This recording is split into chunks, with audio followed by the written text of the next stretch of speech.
வயதில் கவலை எதற்கு விட்டு தள்ளு தள்ளு கண்ட கனவை நடத்தி காட்டி வெற்றி என்று சொல்லு கற்கும் வயதில் கவலை எதற்கு விட்டு தள்ளு தள்ளு கண்ட கனவை நடத்தி காட்டி வெற்றி என்று சொல்லு நோக்கம் ஊக்கம் ஆக்கம் அனைத்தும் கல்வி ஒன்றுதான் கல்வி ஒன்றுதான் கல்வி ஒன்றுதான் கற்கும் வயதில் கவலை எதற்கு விட்டு தள்ளு தள்ளு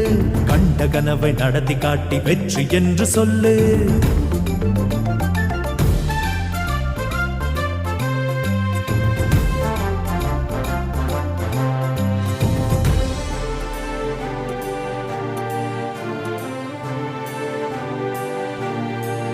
வானவெளியில் பாதை போடும் நமது கல்விதான் விண் கடந்து விண்ணளக்கும் நமது கல்விதான் வானவெளியில் பாதை போடும் நமது கல்விதான் விண் கடந்து விண்ணளக்கும் நமது கல்விதான் படிப்பு மட்டும் கல்வி இல்லை வா வா வாழ்க்கை கூட உயர்ந்த கல்வி என்று சொல்லவா கழுது அழகு கல்வியாலும் மண்டம் இருக்கலாம் கற்கும் வயதில் கவலை எதற்கு விட்டு தள்ளு தள்ளு கண்ட கனவை நடத்தி காட்டி வெற்றி என்று சொல்லு வெற்றி என்று சொல்லு வெற்றி என்று சொல்லு